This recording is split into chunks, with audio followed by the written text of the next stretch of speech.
tells us that it's being characterized by low growth.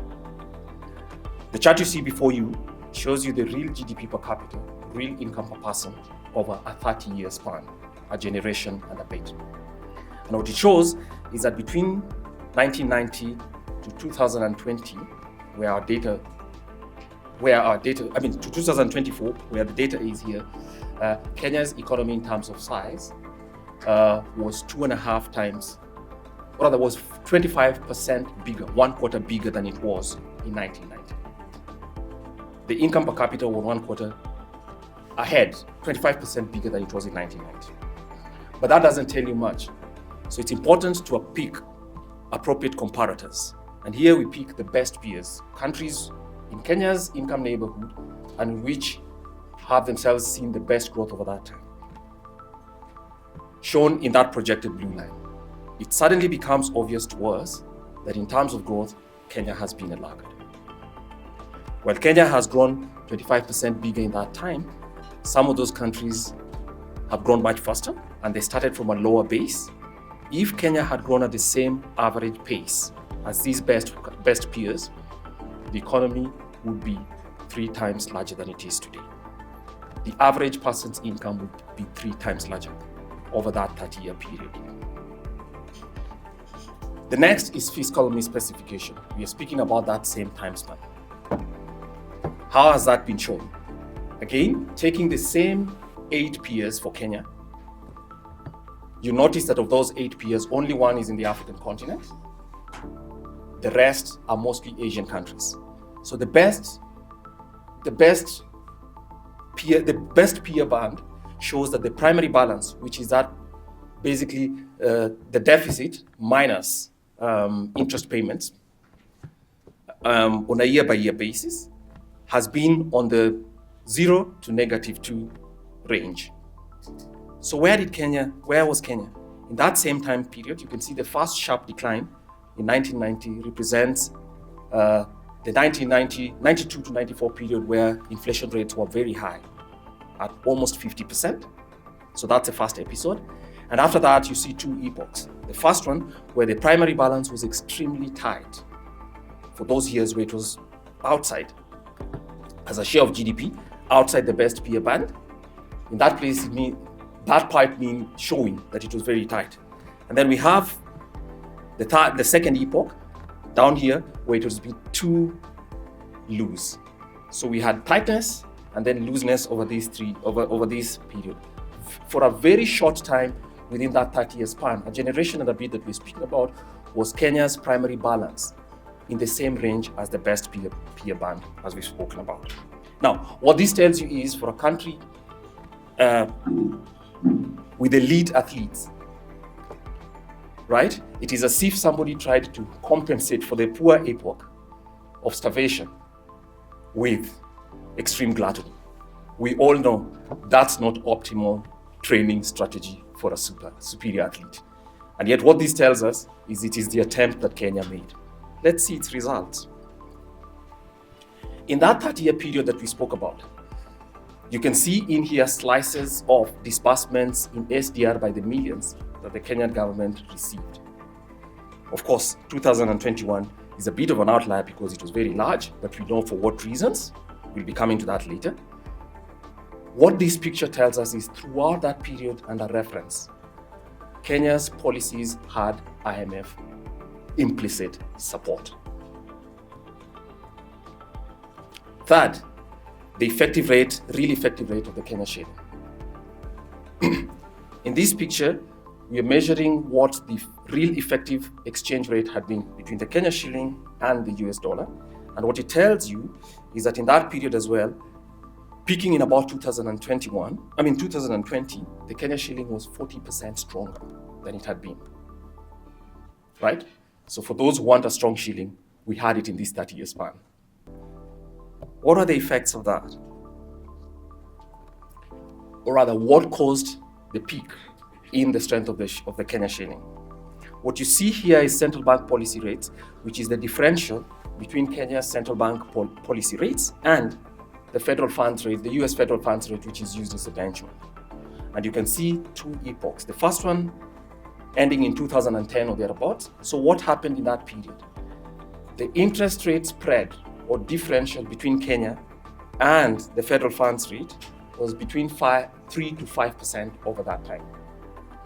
After 2010, the interest rate spread went even further, 7%, between 5 and 7%.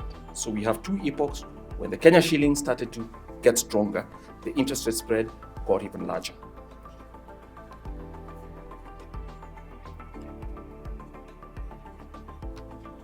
So what drove this, and what would be the consequence of that? In the next chart, we see the current account balance. And the current account balance, obviously, as you can see, there's a deterioration in the current account balance from -2 all the way back, -2 all the way back to 2015, a deterioration over that time. What would a strong currency tell us about deteriorating current account balance?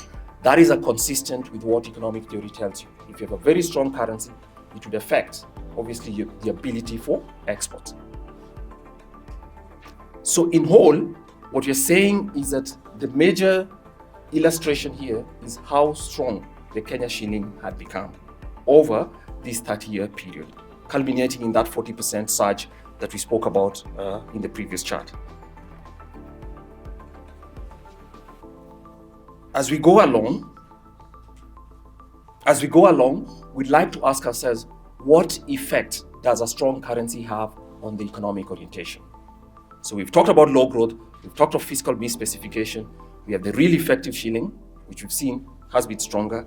What would its effects be on the real economy? So here we are. And one of the ways to test for that is to look at what it does to exports. So we start with exports. What this picture tells us here is, again, you see some split into two epochs. Starting in 2000 to about 2010, Kenya had an external outward economic orientation, because this tells you that exports were growing at a faster rate than economic growth rate. And that's why you see that it's above 100. So starting from 2000, Kenya had an external orientation. Exports growing at a rate higher than economic growth rates. And then soon after, about 2010, remember, this coincides with the period of fiscal expansion and growing, strengthening Kenya shilling. That orientation reverses to the extent that by 2020, that advantage experienced in an export orientation had been totally reversed. That there'd be no difference 20 years later. Now, if this is the picture, what would we expect to happen from imports rather, because this is the export picture. The expectation would be that it would be the mirror or the reverse of this. But what did we see? Our blue line here tells us, obeys the same epochal approach, which is up to until before 2010, we see imports as a reverse mirror. And thereafter, while we expected imports because of a strong currency, imports to boom, because then it means foreign goods become cheaper, the reverse happened. This is very peculiar. It's a conundrum. What is happening? And to try to answer this, we went to Kenya's import numbers. And what it told us is this. We have corrected for machinery imports in Kenya. And the reason machinery imports are important is because they constitute 30% of the entire import volumes for Kenya. Machinery constitutes 30%. So the story lies here. What does it show? As you can tell, up between 2000, right up to about 2010, or soon after 2010, machinery imports peak, it falls thereafter, and then it plateaus. Why? This is the reason. Machinery imports in Kenya are usually for the purposes of facilitating imports. Machines are not consumed. They're imported and they're used for facilitating imports. And therefore, this is an investment story. Why did investment in machinery stop? We see that the reason for that lies in the fact that when the Kenya shilling gets stronger, export competitiveness is lost, and therefore investors have no incentive, unless they want to throw their money away, to continue to import machines. So if this is an investment story, we ask ourselves, what else does it tell us? And what you see here in the yellow bubble are some 3 or 4 years in which fairly stable level of machinery imports, or rather private investment, fairly stable level of private investment. In the next, you see, remember, think about this in line with the fact that the Kenya shilling has been appreciating. And then you suddenly see a drop in private investments towards the end of the chart, the 3 red bars towards the end of the chart. If you take away homes or the construction of housing from the private investment part, leaving business investment here, then that figure tells you that the fall was even more precipitous. And if you go back then to our happy period here, the 3 years, it tells you this is a point suggestive of when investors were happiest and when the Kenya shilling had fair value. However, soon after this, the Kenya shilling appreciated by a further 20%. All these driven by the fiscal expansion that was happening.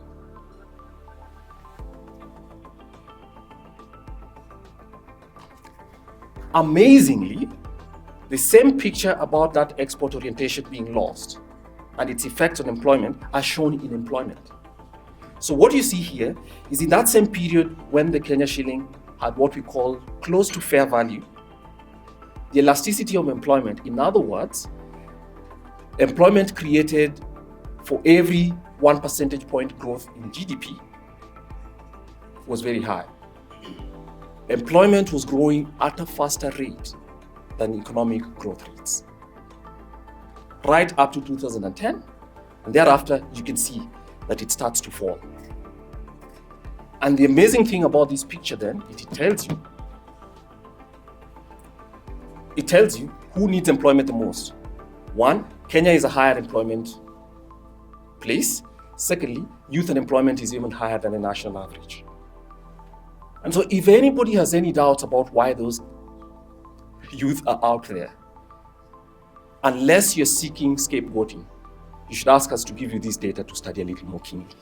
It is not fault foundation. The answer might lie here.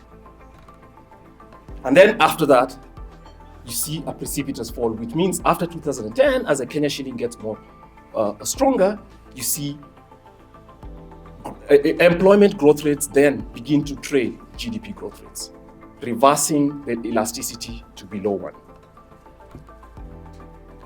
Third, coming from the fact that you have a strong Kenya shilling, it has shifted the orientation of the economy from an outward orientation towards an inward. It has had an effect on the elasticity of employment creation. What about public debt? Remember, this picture tells us what the share of public debt to GDP was over that 20-year period. And you can tell that after 2010, or in the yellow bubble, there's a fiscal expansion, growth in both nominal value of debt and its share as a share of the GDP. In that bubble, we'd like you to take account of one thing. In that same period between 2016 and forward, as we said, the Kenya shilling escalated further, or rather appreciated further by 20%. Telling you this very profound point, that the denomination, the headline number for debt as a share of GDP was understated because the Kenya shilling was overvalued by close to 20%, as we illustrated later. If that is the number, close to 20%, and you make that adjustment for the fact that the Kenya shilling was undervalued, by making that adjustment, the total headline debt numbers, right? John referred to them as about 65, right? Would go up by 8 percentage points of GDP. 8 percentage points of GDP on account of the overvaluation of the Kenya shilling. That is very, very important. I'd like you to notice this. Perhaps it should be repeated. If you account for this enormous fiscal expansion that you see in the yellow bubble, it is growing both in nominal terms and as a share of the gross domestic product. And if you measure it by the gross domestic product that year, if you account for the fact that the Kenya shilling was stronger by a figure close to 20% in our estimation, it is telling you that the Kenya debt headline numbers were understated by 8 percentage points of the gross domestic product. That's profound. Why? Because that has implications for the tactical choices that we'll be taking today about whether to raise taxes to pay for the debt, or whether the option should be the possibility of seeking debt write-offs. Now, why was that underestimated? Let me say back, why was that number underestimated? The conventional methods for measuring misalignment, currency misalignment, do not take account of that machinery response, right? That response by the Kenyan economy in terms of imports. So just because machinery is cheaper doesn't mean it will be employed or it will be purchased because of that. The failure to account for that explains why the misalignment was missed, or the size of the misalignment was missed. So we've tackled low growth, fiscal misspecification, real effective exchange rate, orientation, and public debt. Coming from the errors of, coming from the errors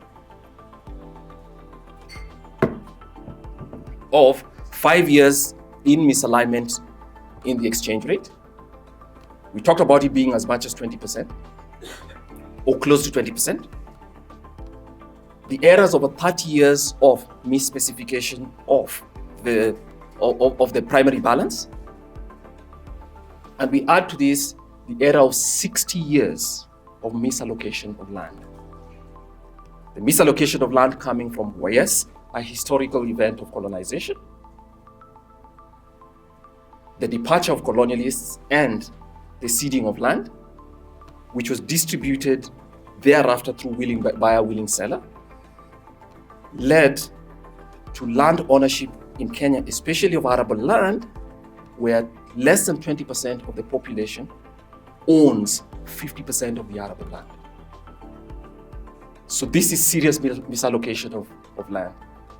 But why is that important for what we're discussing today? It is important because this system and the production it generates severs or cuts the artery that connects land to nutrition, to insurance, to credit, to employment, and ultimately to inheritance and prosperity. In 2019, as we told you, there was serious fiscal expansion. However, by 2019, that big growth in in the growth of government's budgets was beginning to show in terms of the debt obligations that needed to pay. So by the time COVID came, it affected the real output across COVID, you can tell by that dip.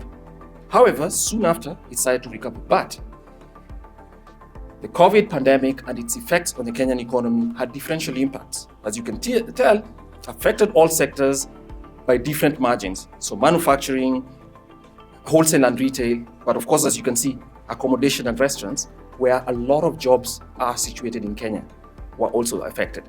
But a recovery was beginning around 2021. Regardless of that, Kenya was unlucky because the temporary reprieve that came from a global sinking in interest rates was ending. So if you look at this figure, in 2020 and 2021, there's a sharp fall in 2020 in global interest rates, right? As Kenya's program was starting in 2021, interest rates based on the 10-year US Treasury bond rate, which is a leader, was going up. The implication of this is that Kenya's options for external financing were getting limited in terms of access to affordable credit. It's since got worse since then. Remember, this was at the beginning of the plan. And that rise in interest rates in itself suggests part of the problem that the plan had. Then drought. From 2020, Kenya had 5 consecutive seasons, 5 seasons, not years, 5 consecutive seasons of inadequate rainfall. Speaking about the dependence on land and agriculture and its connection to prosperity and connection to people's incomes, those seasons, the repeated effects of those seasons were so large that by the time relief came from government, right, many households, and especially households at the bottom of the income quintiles, had their balance sheets severely damaged. The effect of this is seen in the fact that as the program was starting in 2021, 1 in 5 Kenyan children below the age of 5 was stunted. 1 in 5 children below the age of 5 was stunted. Now, why is this important? For 2 reasons. One, these were children who were born in the moment when the fiscal expansion was taking place, suggesting to us that while the fiscal expansion was taking place, it did not have or did not generate sufficient public goods to prevent this kind of deprivation. Secondly, stunting suggests deprivation that goes beyond the low rainfall areas. It's a more extended level of deprivation. So that is the background under which the program with the IMF in 2021 commenced. The yields, Kenya less US, right, peaked at around that time, and since then has remained high, telling you that while the program was being implemented, global markets did not have confidence in the program itself. And yet the program was necessary. In our view, if you looked at our antecedents and some of the claims we've made here, nobody who is reasonable would doubt that after COVID, the stresses of Kenya's economy, and in 2021, a program with the IMF was prudent and necessary. But what that tells you is, given the antecedents that we've spoken about, what program would be the right program? So we have 4 suggestions. 1, that program needed a fiscal adjustment that would be front-loaded. Why? First, to settle the deficit by reduction of the deficit would ask the Central Bank of Kenya to reduce interest rates. That interest rates reduction would create